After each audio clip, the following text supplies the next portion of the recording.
Alrighty, good evening and welcome to the CREEDCAST. We're here recording Thursday, the 16th of April in the evening. Here to do our usual squad show as your Port Adelaide Footy Club is heading to Melbourne this weekend to take on the Hawthorn Hawks. Just an easy little road trip to take on one of the best teams in the competition. That's going to be fun, and we'll get to that in a little bit on this preview show. Lots to get to, but we'd absolutely be remiss if we did not mention and just offer just the complete heartbreak and empathy we feel for the family of Jordan Dawson, of course, after the news broke yesterday that his brother had been found passed away. I certainly know that it kind of just rattled me to the core in the sense of just the empathetic notion of anyone going through that kind of grief, particularly in this style of passing, sudden, and thoughts out to him, Jordan Dawson, his family, and certainly Jessica Dawson, Jared's loving wife, who is dealing with the effects of having lost her husband, their newborn baby as well, and the extended family, of course, Jordan, his wife Millie, the parents, everyone that is touched by a moment like this, we absolutely feel for. And it makes you realize, as much as we love this sport and we get passionate about it, and we get we will G up rivalries and all that stuff, when it comes to moments like this, that stuff goes out the window, and you look at the human being, and Jordan Dawson, as the captain of the Adelaide Crows, has been nothing but an exemplary captain for them so far, and a player. And but again, that kind of goes, but that just speaks to his character and the character of his family and everyone that's dealing with this. So my heart absolutely goes out to them. Nothing more to say than that. And I'm just heartbroken by it for them, because I certainly empathize and think about if I was in that situation. I don't know how I would handle it. So yeah, I feel for them deeply. Jamie, good evening. Good evening to you. And yeah, I obviously echo all of your sentiments. Moments like these in any realm, whether it be football or otherwise, are always just very sad when either a mother or a father passes away suddenly, and leaves behind, a newborn baby, like you said.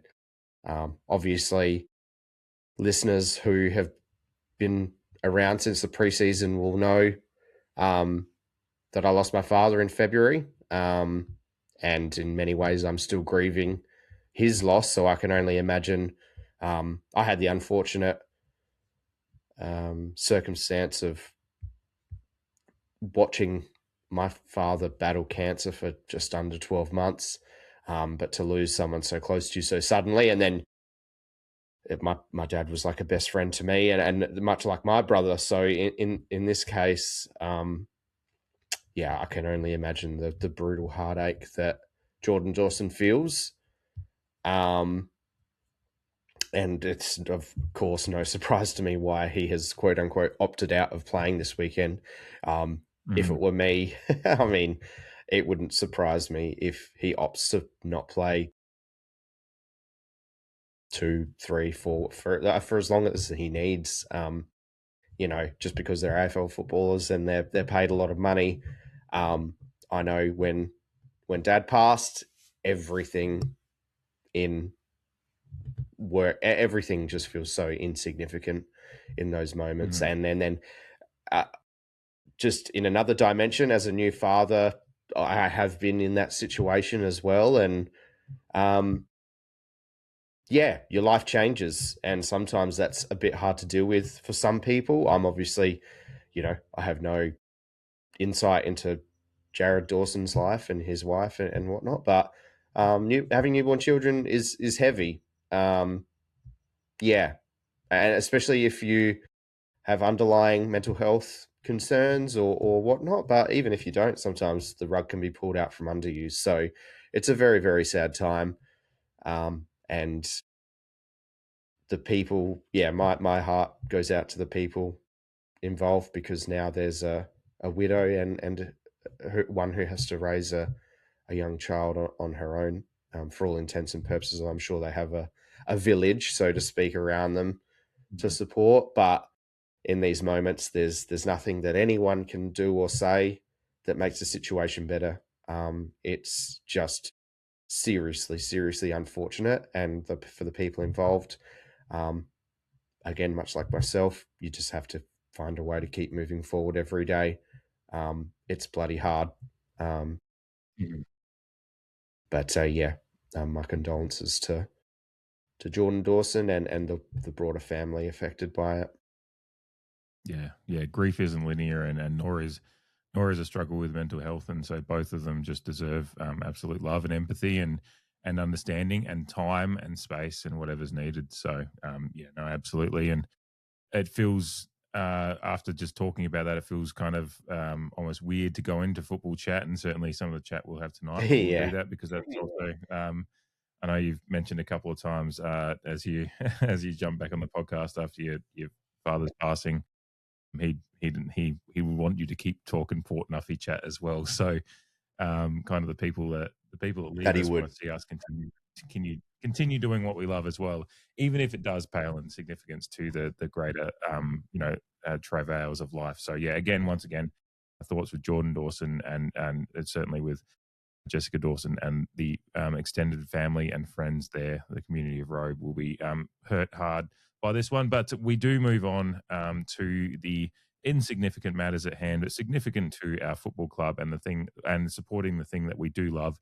In the Port Adelaide Footy Club, of course, we'll get to the preview of the Hawthorn game coming up on Saturday afternoon here shortly. But unfortunately, we've got a week that almost I think we could have just done like a half an hour podcast daily, like a 6 p.m. bulletin with everything. And like, it would have been Yeah, like, yeah. pan to If we watch, had the then command, and it would time. be yeah, Butters watch. It's day 60. The mood is intense. Look, we recorded on Tuesday, having found that in that time we'd heard the news that Butters had been found guilty, or the tribunal had upheld the decision, whatever verbiage you want to use. Essentially, it was that Butters was guilty, and on the AFL terms, Butters was a liar. But we didn't have the findings yet, and that took a painfully long time to come out yesterday on Wednesday. That the findings, I think it was well into the afternoon before we finally found the tribunal reasonings. Just another example of the AFL's process just being completely ridiculous, which we'll talk about what Matthew Richardson said. Matthew Richardson, CEO of Port Adelaide, said today. But we get those findings, and I want to kind of just start there for a moment.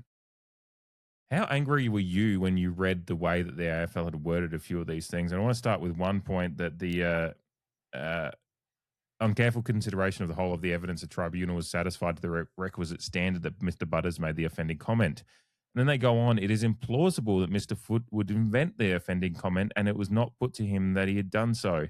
It was put to him that there were several distractions and that he'd misheard what Mr. Butters said. We also consider that to be implausible. We also consider that to be implausible. So the way they've written this, I don't like either. It is implausible that Mr. Foote misheard the words, surely that's not a free kick, as how much are they paying you? None of the words that Mr. Butters said he spoke or any of the words that Mr. Foote believes he heard, heard, implausible. Mr. Foote was certain as to what he had heard. The two men were standing close to one another, and Mr. Foote responded without hesitation in giving a 50-metre penalty and then ran off like a dog. And then shortly thereafter, telling Mr. Butters that he was being reported. Just that whole, I was irked by that. Again, like if anything comes out, like we'll deal with that as it comes. But it's just the fact that it is implausible. It is implausible that Mr. Foote heard all these things. Why is it implausible that he heard all these things, but Ollie Wines and Zach Butters? It's ridiculous. I was so angry reading the way they'd written this, and then there's of course they kind of just do a little kick in the nuts at the end about Zach Butters' previous report history as well. That seemed very petty and irrelevant to the matter at hand, in my Tom opinion. Petty.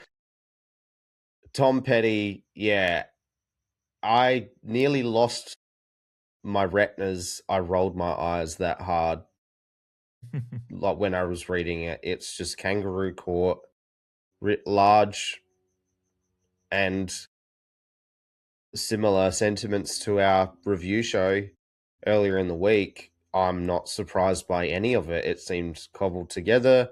It seemed and with the opinion that the decision was already kind of made before Zach Butters stepped Mhm. foot or checked into the tribunal. Like it was just um, No, pun not intended there. Sorry, I immediately was just like step mute. Yeah, so I'm just a cynical little bitch about it all, and it didn't surprise me because, of course, the AFL and and I mean it's a tribunal, so it's independent, but it's just ridiculous. I think it's completely plausible. I do, I do kind of think that there's a chance that Zach said something different, just based on there was that brief sound grab from the microphone, and it sounds like he says "you pay," and then so when I read what him and like what he said, that he said, yeah, maybe a bit of semantics, but um,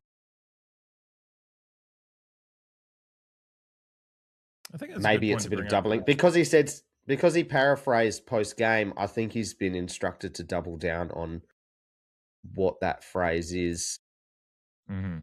and it wouldn't surprise me if in actual fact he said like how can you pay that or something like that or something, and then but again, why Mhm. wouldn't you go with that? Because then that would be very plausible.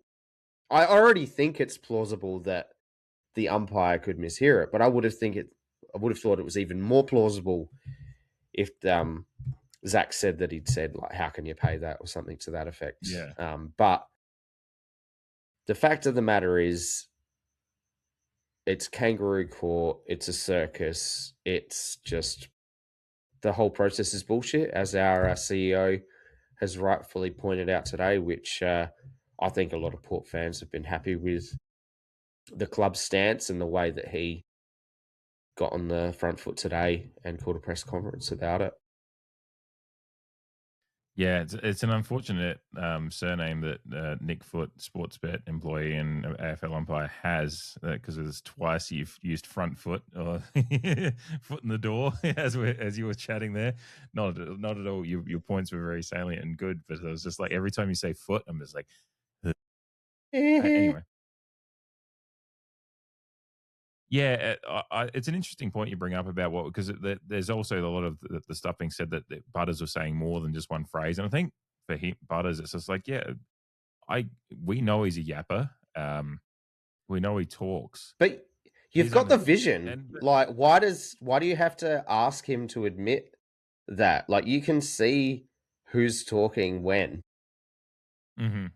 Yeah, Again, yeah. like, why? I feel like they're getting hung up on irrelevant portions of the Well, subject matter. they're trying to lock in on details that they don't actually have as absolutes, and saying, and what this Hmm. tribunal reasonings kind of says is we are taking all these things as absolute reasons and facts, and just because there's a slight discrepancy between Ollie Wines and what he heard in a cauldron of an environment, and they're just trying to lock in and make absolute facts out of stuff that they don't actually have, and they're just saying, and to kind of to segue into what Matthew Richardson said as well, and talk about that, he kind of said that the tribunal, like the call, and to repeat the news kind of today, and I'm sure most listening have heard, but Matthew Richardson, of course, CEO of the Port Adelaide Footy Club, had a press conference today where it was essentially a lot of this stuff was brought up, and he said the tribunal process needs reforming, which is very strong terminology from an AFL CEO to basically come out and say, and it's not like these mumbles haven't happened at times, but to actually come out in a press conference and say that is very strong,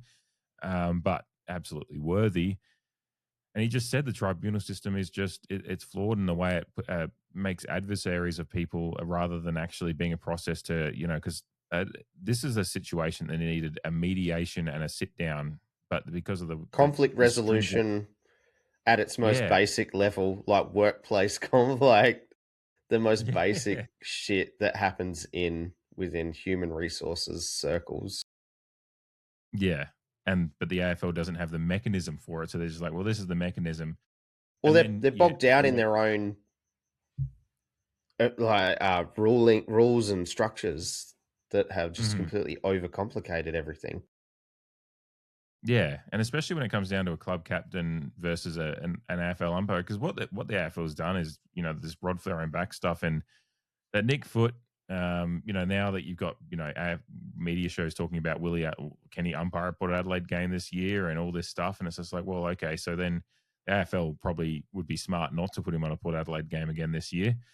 But then if they do, then it's just like, well, that's clearly going to be like Ken Hinkley being marketed versus Hawthorn 2.0. And there's just a lot of these examples of him. And yeah, I just don't like how like, it's just, and I'm really really glad to the point of the Matthew Richardson stuff that the clubs come out so strong in all of that to make a point that this sport is meant to be the leading sport in Australia, and that we can, I think his words were, surely we can set up a process that addresses conflicts which will invariably happen in a game where there is so much passion and emotion, but do it in a way which also respects and protects our people. And I like that he brings up the passion and emotion of a game too, because I think this is lost in a lot of these moments in which people don't remember things exactly. Like when you kind of adrenaline's hitting those points and everything, like the way you remember things. I mean, as someone that works in a front-facing customer service, discussions with the less than desirable types out there at times can you try to remember the details afterwards in kind of doing incident reports, so to speak, and you try to, it's like, oh, I think I said it this way, but I know the intent of my words was this, but could I tell you verbatim what I said? Possibly not. And that's where conflict resolution in a sport like this, that thrives on, like, this sport thrives on power and or passion and emotion, and letting go of ourselves somewhat is how the sport and particularly that's where I go back to the AFL, that little nugget about Zach Butters being reported many times before. I was just like, that's the shit you like as a sport, though, is like half of Zach Butters moments where he's like getting dancing on the edge with his moments are what you use in highlights for your sport, whether it be on Fox. And they've been for And that's rough conduct. They've been for instances that have nothing to do with what is exactly. being deliberated or what was being deliberated at the time.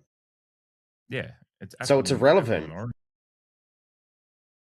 Yeah, it is, Yeah, and and that again, is it further questions Zach Butter's character, which is again part of the criticism by not only the Port Adelaide Football Club but the wider AFL community. It's just like, well, you're going to trust this person over two Port Adelaide players, one who's a Brownlow medalist, one who's a captain, who, yeah, he might have had other fines, but nothing to do with offensive language to players or officials. So what the fuck? Like, what's that shit? yeah, saying that just because you've faced a tribunal, he hasn't even really faced tribunal. He hasn't had too many suspensions. He just gets those dancing on the line of the sport fines, which is partly because of the modern sport. Like, And like you yeah, said, as they it love stands, that he plays on the line. The AFL. yeah, yeah, that Zach versus Naz tackle will be played the next time we play St Kilda, or the next time a Zach Butters reel to highlight his passion and how he plays the game. That Zach versus Zach versus Zach Naz tackle Snack. will be, yeah, will be used. So yeah, they love that shit, and they love all of, and we've made. I mean, it's no more highlighted than the kind of hypocrisy and the Ken Hinkley stuff with Hawthorn, but yeah, I'm really proud. I know we spoke on the other night, and kind of as we ended on the Zach Butters stuff the other night, it was like what we want to see going forward, because at that point we didn't know if what appeal was coming. I think we thought it was likely, and of course it is, and it's going to be heard on Monday, 4:30 p.m. Adelaide time. So only 8 days after the incident itself will we hear an Mm-hmm. appeal of the tribunal decision that's already come down. Which again just highlights how fucking laborious this process is. But we spoke about it then, and we just said we kind of the number one thing we wanted to see, regardless of how long Zach Butters is for the Port Adelaide Footy Club, is Port Adelaide kind of stand by their man and kind of like a line in the sand, both now as well as Sticks Kernahan. Stand by your man. I'm gonna have to make that a sting at some point. Yeah, Um, I was just thinking that. But we wanted to see the club. Like, I think this is like partly the integrity of the football club, the integrity of, and it's also a wider moment for the AFL and the AFL Players Association, and just a line in the sand moment for the wider league as to what they do. And I think it hopefully will be a catalyst for a little bit of tribunal change, because I think this process is clearly showing that there's certain things that just don't need to go through this, um, particularly when there's no actual evidence to go by. Most tribunal things Which is are, the most fucking ridiculous part about it all. Like, yeah, none of because it usually we're holds talking about up. on-field vision of a strike or something like that. That's what we're usually Yeah, talking about. So there's vision to go off, and then both sides can argue what they yeah, want to about the vision and try to twist it that's however it. they want. But we don't even have that. I- So In a court of law, what we're talking about is hearsay, which is not evidence.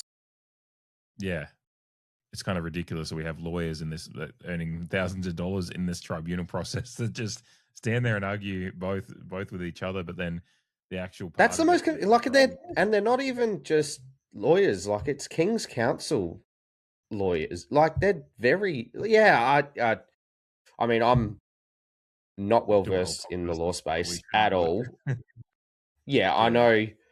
I know some very surface level terms and situations, but yeah, that's what I like can't like the understand. Out like the scene in, was it Ted 2 when they're in Amanda Seyfried's office and they're just going sidebar, like just yelling lawyer phrases at each other, and it's like, Ted, Yeah, it's I've just watched really funny. Liar Liar with Jim Carrey a lot in my Mm. life. um, I used to watch Jag. No, I didn't. But yeah. I did used to watch Jag. Mm. But it's still hearsay, and I do know that hearsay is, if it's not completely inadmissible, it's pretty close to. Yeah, yeah, and essentially what we're talking about is that, and being that Zach Butters is on the accusatory, yeah, or whatever. Well, you guys know what I mean. He's the one being Accused. accused of it. Like, yeah, the accuser, the weight of evidence, like is on them, and just the fact that we find it implausible. Again, to get back to the point, is just like that's just not good enough in a proper court. But this kangaroo court the AFL runs, that's where it's at. The Jason Johnson bullshit was just great. It's just all this stuff. Like that's what makes it a laughing stock as well, is the fact that these people don't even like. That's what makes me so uh like don't have a lot of faith in the AFL and their processes at the moment. It's like that's the people that they people can jump into their cars trying to get to other engagements while they're meant to be. Like, if you want to stand by your tribunal process, your people should be, if they're called in for these things, they've got to be there and got to be locked in 110% to the process. And we hear all this stuff about prior engagements, and that's why they had to delay the reasonings that they then delayed even more the next day. You've got this stuff coming out about Jason Johnson, who has admitted he shouldn't have done what he did. He said he knows it was wrong, but he did it anyway. So it's like that just shows just how the lack of empathy and care for the process that they have, which again goes back to Zach Butters. The whole issue here is that a player his integrity is being called into question. Yes, an umpire's integrity is being called into question, but the umpire can just admit that he misheard it if he wants. But yeah, the Or Jason just like appealed the to full, reason, yeah. like the um so the anomaly is that there is a rule which states that umpires can't talk to players who have been reported. The anomaly Mm, being that the reported player is the captain, who I think, in a general sense, captains do have leeway to speak with umpires at end of quarters, end of games, or if I'm, you know, uh, if I recall correctly. It's just, yeah, the fact that mhm. it was the captain who was reported. But as well as that, the umpire didn't verbalize that. Um, as far as we're led to believe, it was just like, no, I'm not talking to you. He didn't go, I'm not allowed to talk to you, which again, it contributes to this mountain that's been made out of a molehill, because now the umpire and the players, being Ollie Wines as well as Zach Butters, have been bogged down in all these rules.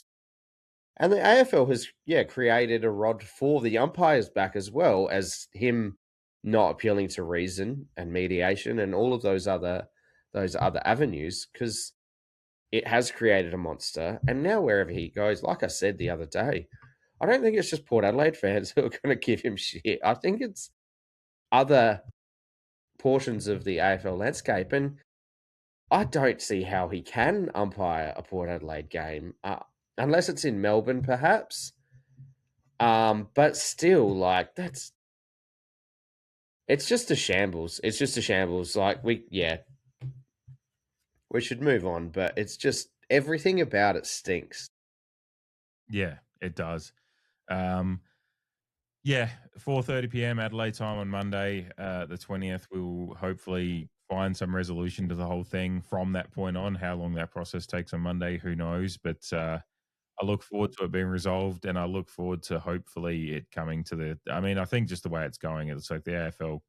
I don't think they can. Well, they might say they can hold fast to their support of their umpire, but I just think the pub test has been brought up a few times, and it's just like it doesn't pass the pub test, so it shouldn't pass the AFL test in that sense. And yeah, just one small other bit of news I wanted to bring up that kind of came out of the last few days was I think it was while we were recording on Tuesday actually, and I'm blanking on who reported it, but I think it might have been Agenda Setters or one of those shows had the mention that Port Adelaide had kind of utilised the gather round weekend and all the AFL heavy hitters being in town to kind of make another last ditch appeal to delaying or grandfathering in the draft rule changes that could affect our ability to get Dougie Cochran, Zemers Pilot, Louis Salopek, etc., all in the next couple of years. Will hamper our ability to rebuild because we might be able to get them, but then basically all our draft capital will be, possibly lost in them, and even then, possibly we may not have the capital to get them at all with the way they're looking to change certain things, particularly next year.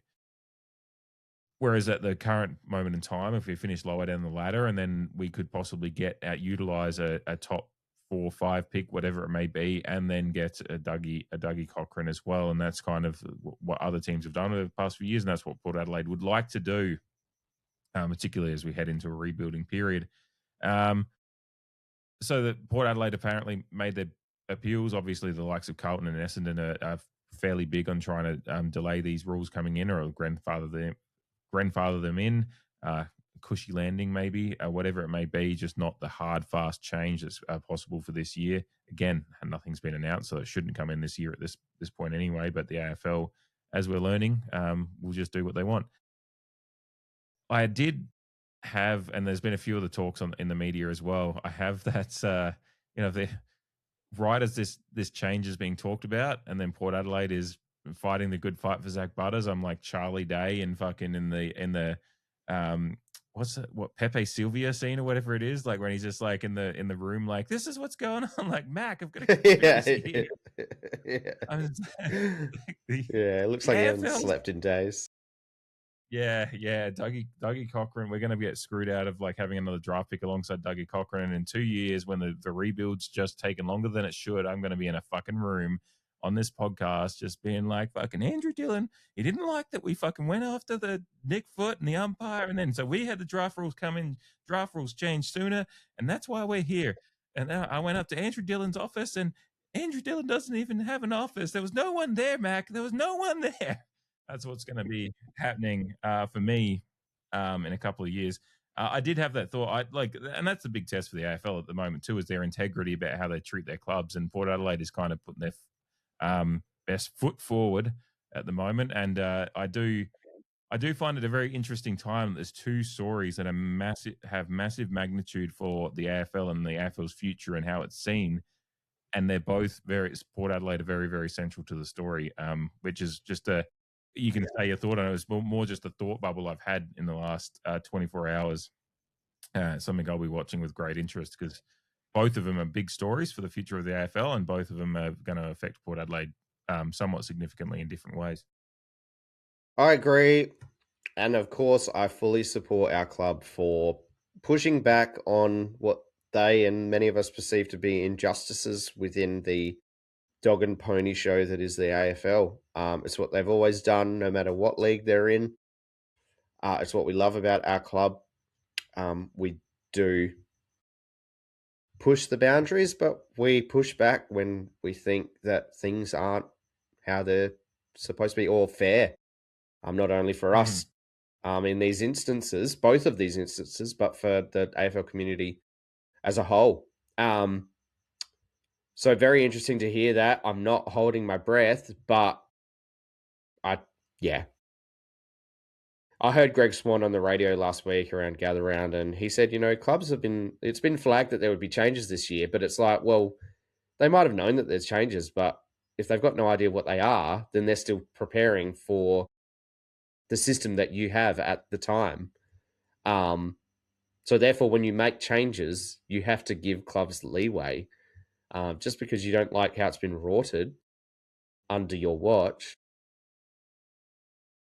And going over points that we've made already, but and just to negatively impact clubs that actually do need it. Like, it's not like any of the three clubs who are fit to benefit are going to win the premiership this or next year, like probably.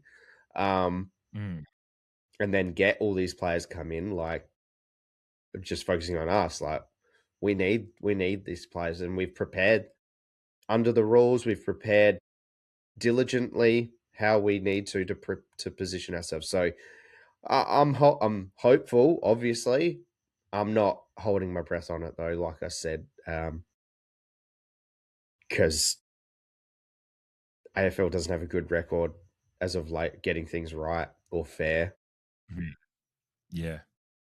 Again, as Matthew Richards said in his press conference, it's a leading sporting competition in the country, and I feel like there's a little bit of subtext to that when he said that, is like, you need to start acting like it, which is to say the leading sporting competition in this country does not at all act like a leading sporting competition should. But let's get to talking about a game in that leading sporting competition between your Port Adelaide Footy Club and the High Flying Hawks this Saturday afternoon. Marvel Stadium, 3:45 p.m. Adelaide time, of course, 4:15 p.m. local. For those over in Victoria attending the match, good luck to you. I salute you in your endeavours. It feels like sending some lads off to, I was going to say Iran, war, whatever it may be, but it might be a tough day out there at Marvel, but we do salute you. And of course, I do find it an intriguing match because you look at a lot of players in between the sides, and, they're players that have played, they're sides that have had some good matchups in the last couple of years, but it's just the kind of downturn and a few of the players missing in our side versus the ascendancy of a few players for Hawthorn, of course.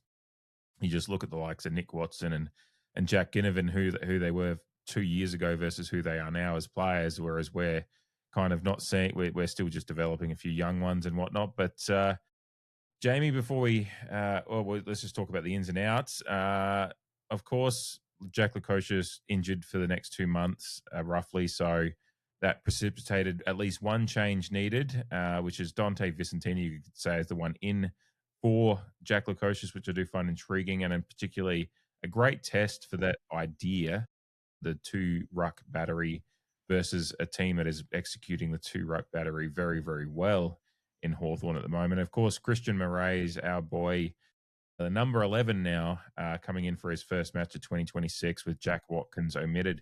How are you feeling about those changes? I said the other day that I could make a case for any of our emergencies from the St Kilda game to come in. The most likely arrangement, though, as what was put on the AFL website, was BZT coming in for Lukosius and moving Marshall forward, but they've actually gone the other way and they've picked the other guys. And I flagged Watkins right at the end of our review show. A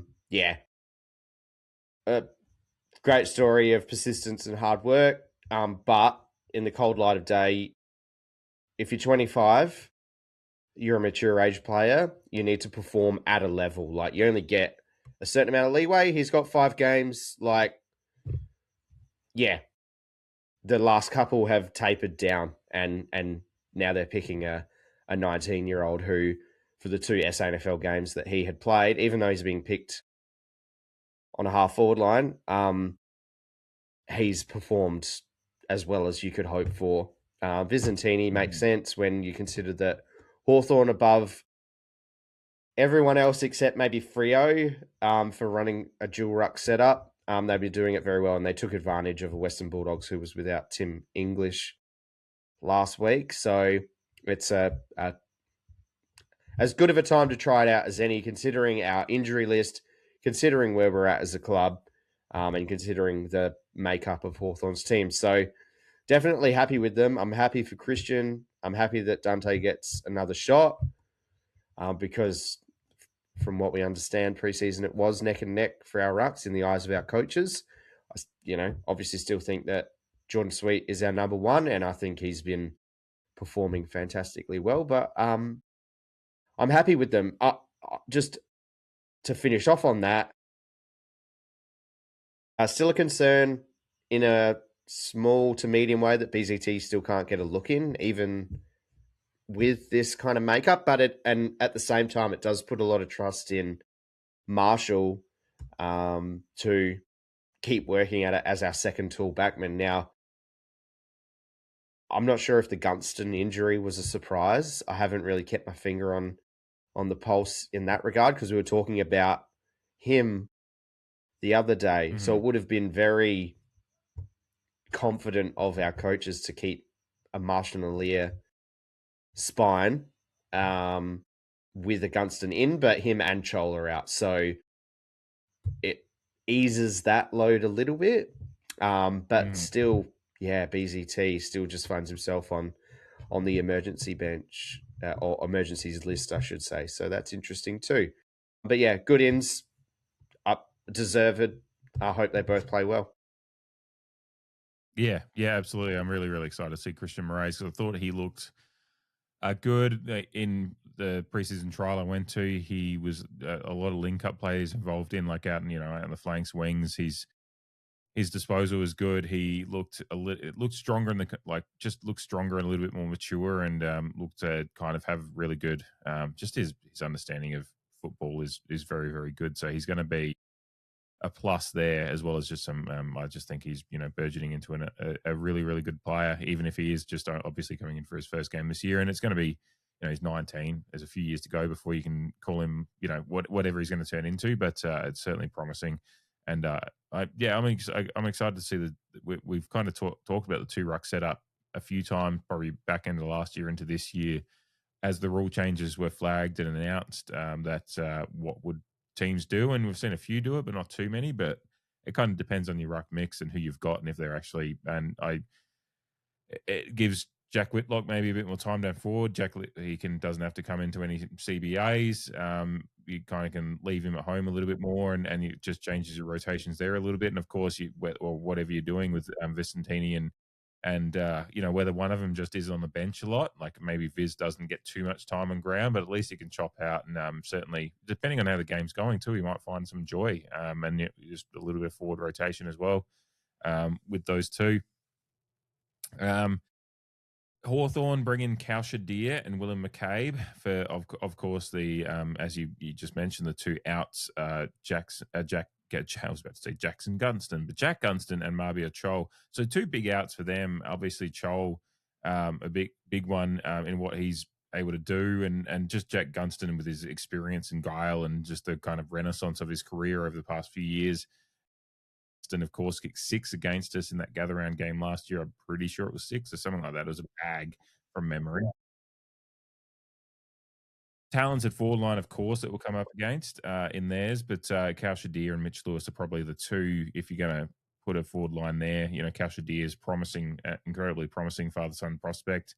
Mitch Lewis is a very, very good forward, but and of course the ones they've got around them speak for themselves in the likes of Watson and Moore and etc. But you kind of go in there and go, well, at least that's a little bit of a break for our defense and possibly, being able to, because those are two big outs for what they do. Like Gunston's so integral to the structure of that forward line over the past 18 months.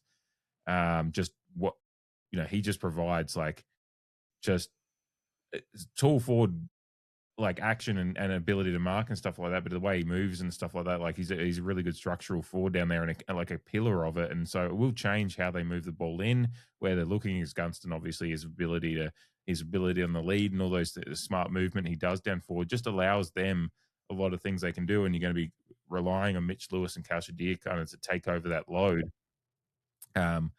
Which will, I'm just trying to find little morsels of hopeful joy for the day. But starting there, I guess, do you see a way for maybe that we can match up a little bit better down forward for them? Obviously, their smalls aside as well. Yeah, it presents an interesting matchup overall. It's a big game for the likes of Lockie Jones. If Miles Bergman's is pegged down there as well, because if they're doing their thing, then I think we can kind of manage their forward line somewhat. You know, obvious transitional deficiencies and defense up the field comes into hand at how prevalent the ball's coming inside. But let's just assume in a prism that it's a competitive game. Then, yeah, fortunately for us, yeah, two very impactful forwards for them. And like you said, Jack Gunston, who's just, you know what you're going to get, and you're going to get a very high standard for a talisman of their team and the competition. So, yeah, the Hawthorn overall are humming. And, yeah, they've got weapons. They've got match winners everywhere. But of course, we always trust Aliir. He'd want to bounce back from. He had an okay game. Like, it was just a couple of glaring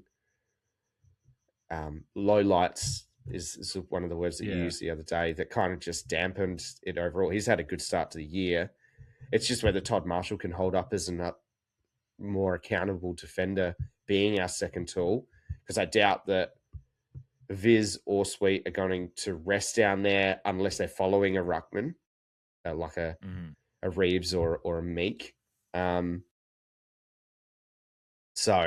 and that's what I mean. You know, Bergman, if he's down there, and Lockie Jones, I would imagine, have to assist in the air.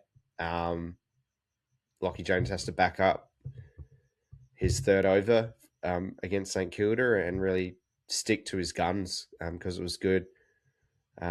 Just on a team sheet point of view, Tom Morris is hosting Waitley at the moment, and he had Adam Simpson on for his regular post this morning.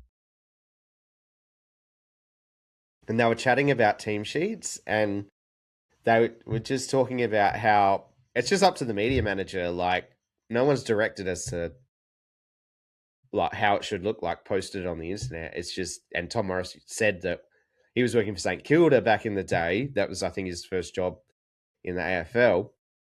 And he was like in the media department for St Kilda, and yeah, he was just handed a team list, and then yeah, he did the formation for how it was listed, and I just thought it was funny because, like, we always say that you take certain positions with a grain of salt, but we've also said that, particularly when it comes to an extended bench, that whoever's picked on field stays on field, and I'm up at least 95, if not more % sure that every preview that we've done in terms of an extended bench, the team who's been named on the field, or the players who've been named on the field, have stayed there.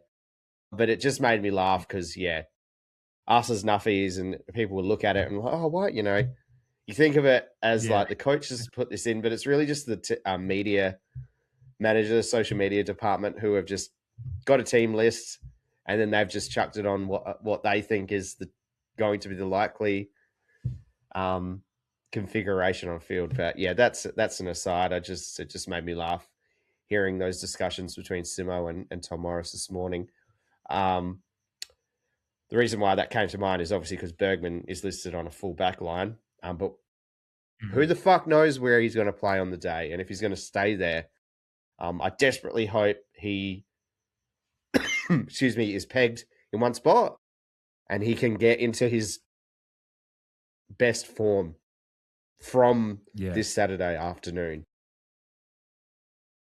We need him to find just at least a spot for a decent amount of a game, and just be given the opportunity to find his best form. Yeah, no, Bergman's a real one. But then it's kind of like having seen, because I'd like to. I'm now unsure. Like, are we going to see, like, what is the plan for him in midfield? Even though we thought he was going to be a midfielder this year, it's like, but then you see Jason Horne-Francis now being named at least on the team sheet. Where they have, like, to your point, how much love do you put to that team sheet? But Jason Horne-Francis named in the centre, and of course we saw his CBAs go up again last weekend, and certainly third quarter when we really got humming was a lot of Jason Horne-Francis in the middle.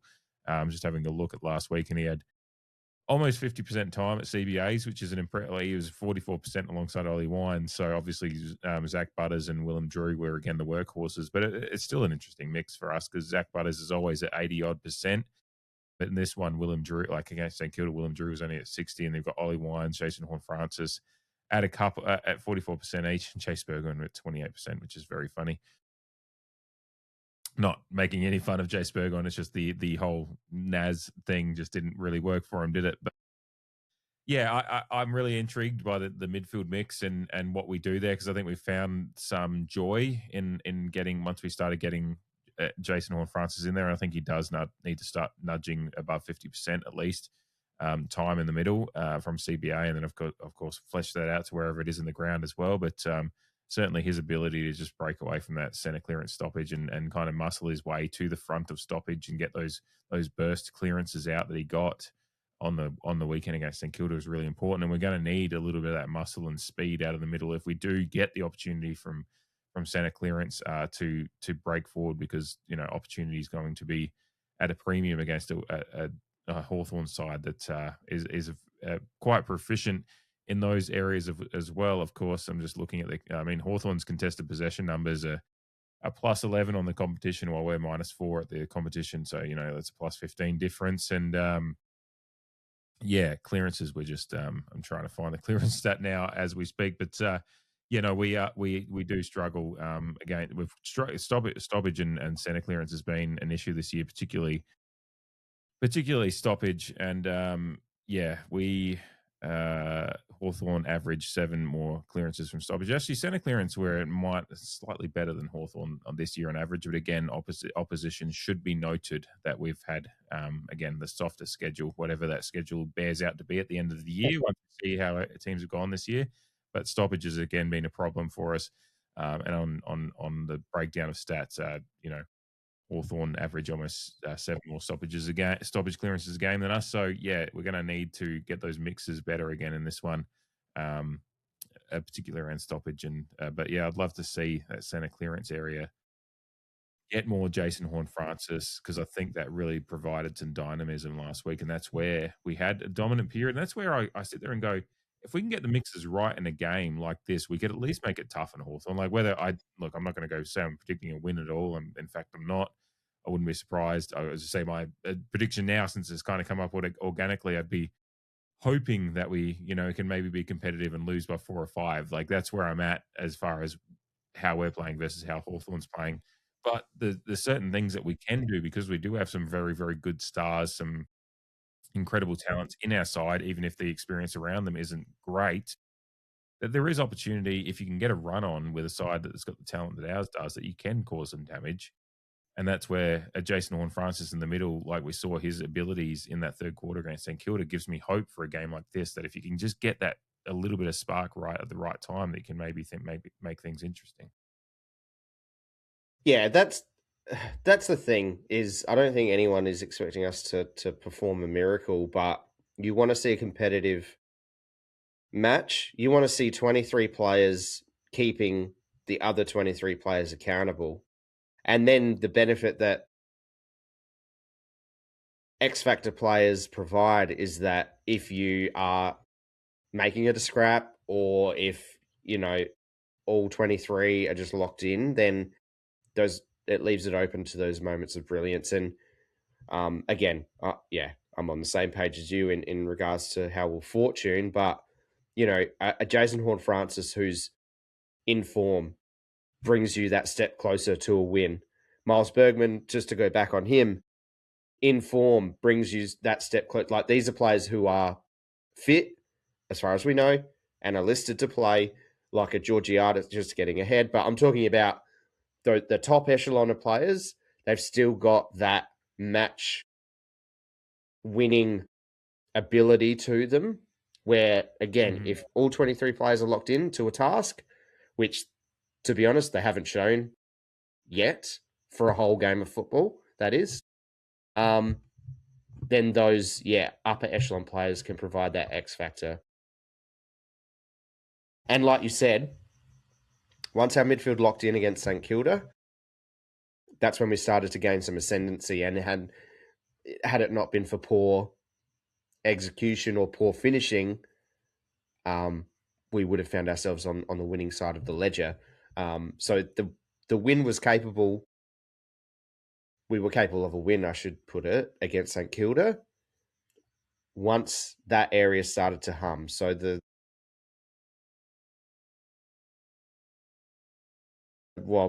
pressure's on them, I should say, to lock in from the start.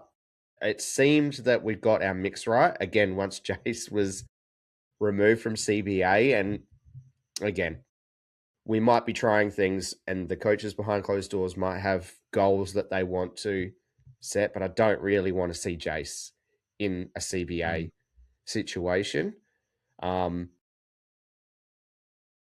Because I don't expect to win, but I want to try and win, and I want to keep Hawthorn accountable. I mean, they lost to GWS in opening round, who GWS, particularly at the time, of riddled with injury, much like we are now. So, under the lid, I want to see Jason Horne-Francis do what he did, particularly in that third quarter. That may not be sustainable, but I want to see more of that. Zach Butters, if he's not fucked off and ready to go after this week, I don't know what will get him in that mood. So, there's gonna be some fuck them cunts energy from Zach Butters this weekend, particularly against them cunts that he proclaimed after last year's gather round effort. So maybe there's something still there too. The fact of the matter is that our midfield for 18 months has looked fucking good, regardless of the missing piece of Connor Rosie. But Wines, Drew, Butters, Jason Horne-Francis is enough to make the stoppage battle, whether it be centre stoppage or around the ground stoppage, competitive. Yeah. They have that ability. They just need to fucking do it. And when it comes to stoppage clearance, it may just be a matter of shape around the contest that we haven't been getting right. And now we're going to be we're 6 weeks into the season. Now's when some of this stuff needs to tighten up. And then in that regard, it's a big game for Jacob Ware in particular, because I thought McKinlay, it was a big game last week for McKinlay being picked still, but I thought he had a very good game. So when we're talking about the midfield as a whole and shape around the contest, it's a big game for Jacob Ware, in my opinion. Again, a mature age player who has a younger like type breathing down his neck from a selection point of view in Will Lorenz. Again, we need not only our upper bracket to perform well, we need everyone else to give us the best possible chance to win, which is what we should obviously strive to do.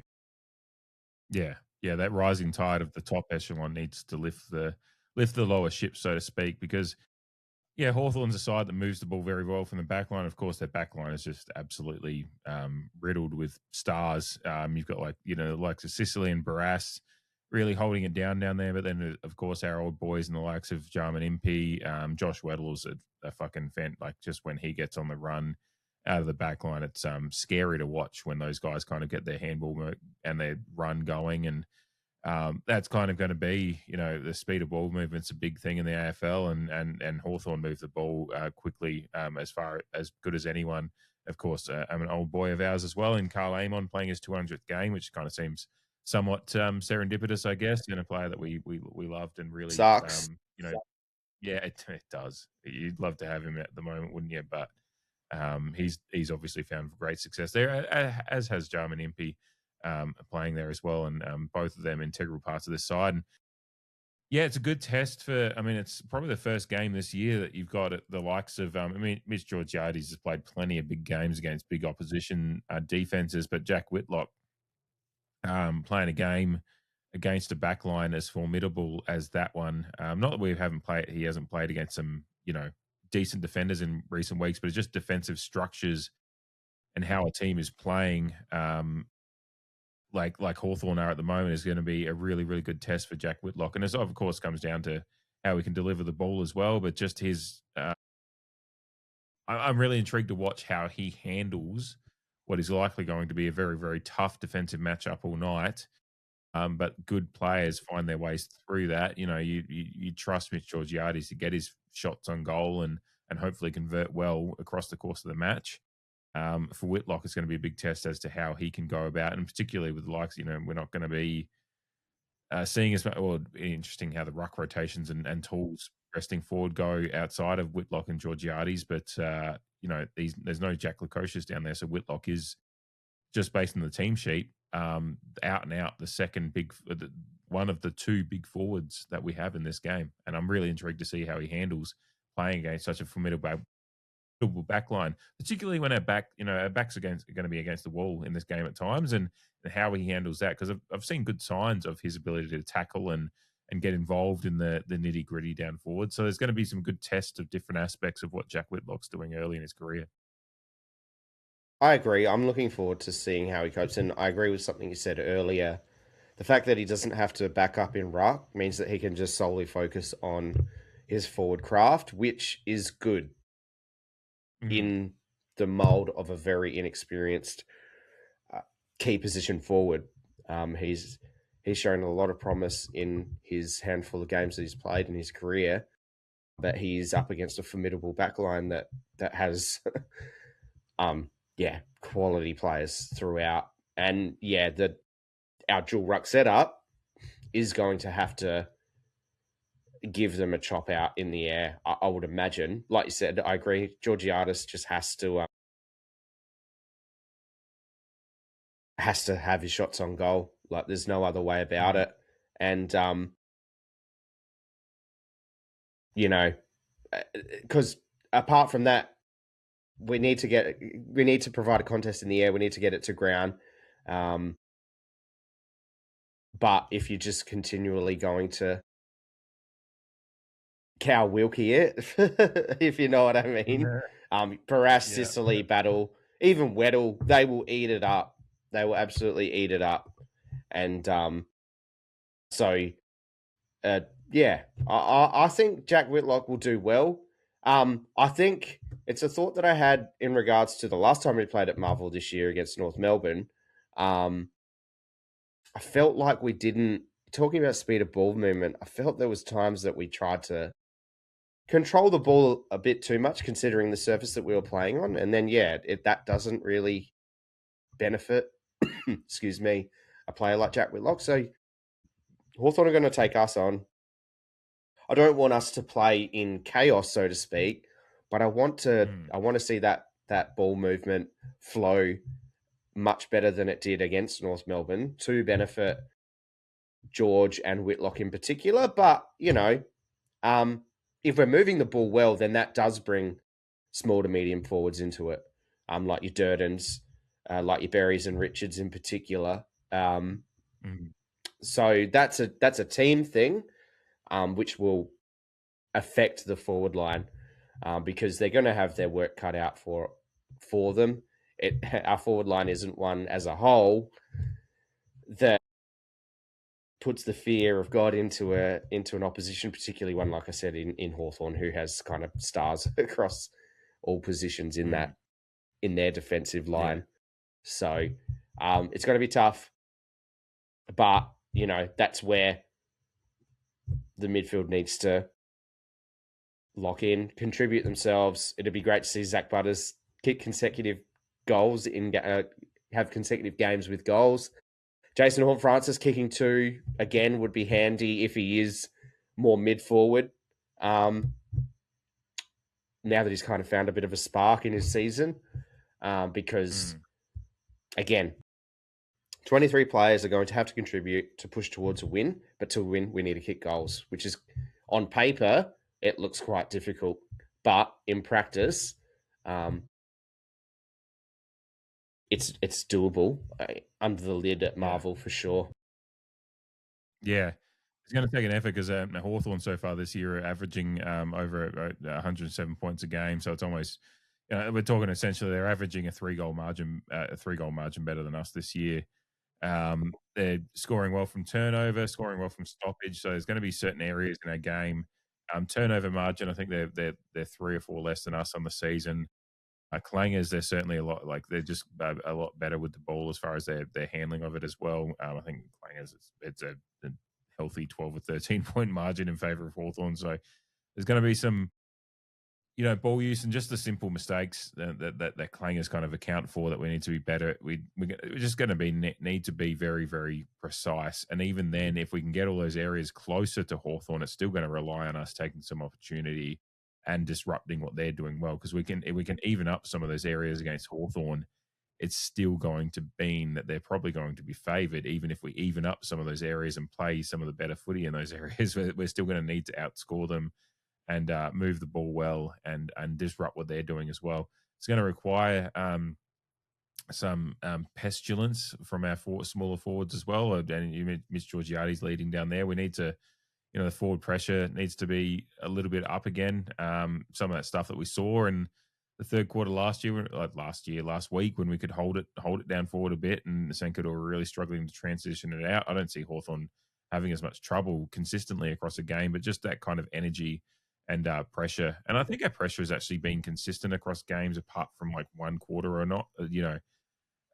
We just need to kind of bring that, not start the game slowly and then just let that pressure kind of be consistent across the game. Because I think our pressure's been reasonable across games at the moment. It's just we've kind of just our handling and our ball use at times, and maybe just a little bit getting into the game. Yeah, the polish is still the issue. So it's going to require everything going right to even get close in this one, let alone win it. So this is, it really is backs against the wall stuff. But I just hope to see a game that we can come out of and kind of review. And even if we lose it, we lose it as we do genuinely expect. I think I've said 4 or 5 goals, and I'll let Jamie say what his kind of expectation is in a moment. But I'd like to be reviewing a game where I see some signs, some green shoots, and certainly, more consistency from the midfield group. Maybe and that will if that happens, that'll transition to some opportunities for our forwards and obviously probably some control for the defense at times. It allows us to see a little bit of every line getting their moments, even if it is a game that ultimately I think Hawthorn will simply be far too much firepower for us to contain across 4 quarters. But if we can make them work for it, I'll be pretty pleased with that. I'd agree. It's an away game against a team who played in a preliminary final last year. Excuse me. So I don't think anyone was pegging us to win, even at the start of the season or without the season getting underway. So I agree.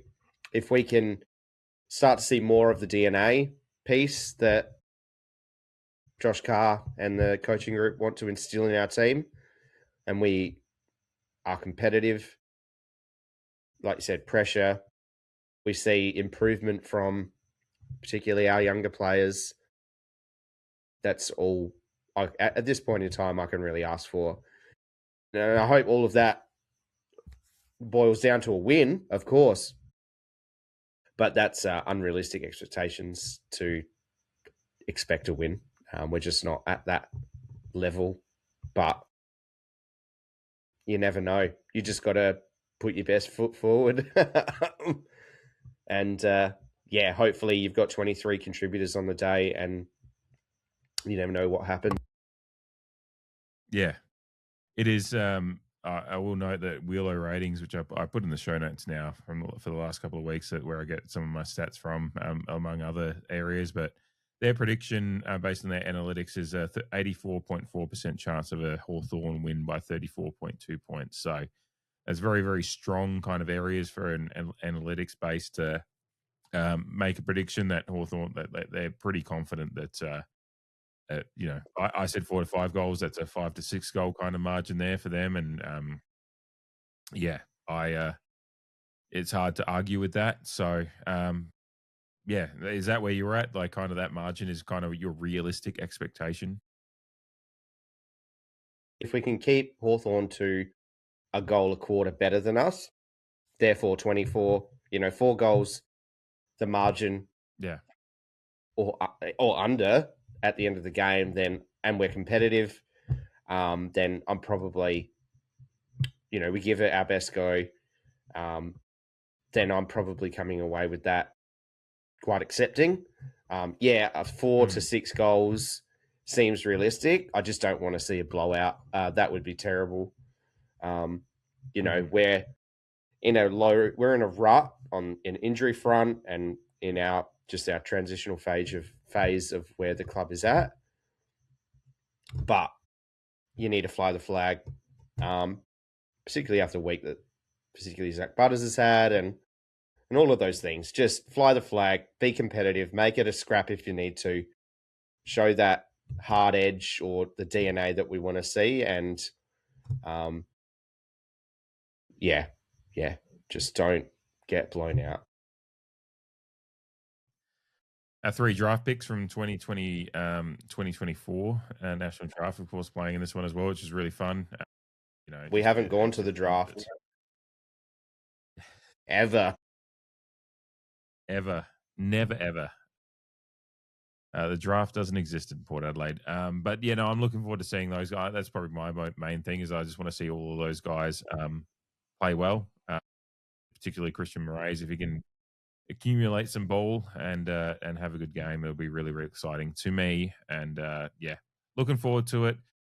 In a weird way, I am looking forward to it because I go in with zero expectation of anything magnitudal to a 2026 season. We're already looking at 2026 as like, look, this is going to be a long season as far as actual hopes for finals or anything like that. So I'm already kind of transitioning to just what I want to see out of development and all those areas. So in that aspect, I'm actually looking forward to it. It's a nuffy area to be, but looking forward to a likely loss or a very, very likely loss, but looking forward to aspects of it is where I'm at. I'm finding that kind of joy in the moment of Port Adelaide at the moment. Obviously, we want to be competing for premierships, and hopefully that's very, very soon again. But at this moment in time, I've got to have some realistic expectations going into a Saturday afternoon match because otherwise I'd just be quite depressed about it, to be honest. So I got to find the joy in it. I assume you're probably pretty similar in that aspect. Yeah, absolutely. We're playing excuse me, we're playing 9 guys with less than 50 games experience. We're 6 months younger than them on average and more than 16 games less than them on average. So yeah, it's about seeing what we can do if we exert maximum effort and learn from our mistakes in the rounds so far this season and just putting it all out there. That's all you ever really ask for as a footy fan, nuffy or otherwise. You just want to see him giving it a red hot crack and seeing improvement from your up and comers. So yeah, but looking forward to it as best well. case scenario would even be like in the third quarter, you're just right there with them, and there's just like the commentators are doing that. Oh, Porter giving Hawthorn a red right scare here, that kind of stuff. Like if that's happening somewhere in the third quarter and we're right in it, I'll be like, this is nirvana for me compared to my expectations. So yeah, looking forward to it. Longer episode again tonight. The squad show, we usually, I think last year on the Patreon, would be like, oh, these would be like, 25, 30 minutes, which is, we actually get to a fair bit on the Patreon, but feels like every time we come to the squad show this year, there's a bunch of news to talk about. So hopefully there's no umpires with a little bit of prima donna syndrome out there this week, and we can just get back to just good old fashioned footy and look forward to hopefully a review next week that whatever happens, there's plenty to talk about. We'll certainly, of course, with the Zach Butters stuff on Monday afternoon, I'm sure there'll be some Zach Butters talk again on the review next week, whatever the outcome may be of that appeals board. But hopefully, all is happy in that area, and we can talk about some celebration, pop some champagne for Butters, Butters' integrity on the podcast at least next week, regardless of what the result of the game may be. Appreciate you all listening as always. Like and subscribe on YouTube, Apple Pods, Spotify, wherever it may be. Give us a follow on the socials. A lot of the interactions lately are really, really fun. Even the Facebook ones from other opposition fans. It's all engagement. We love it. So, certainly appreciate it. Good night to everyone. Enjoy your weekend. Thank you, Jamie, as always, for being the co-pilot on this podcast and navigating these turgid waters. You're welcome. Go Port. Justice for Zach Butters, and good afternoon, good evening, and good night. Hope we get a win. Can the pair.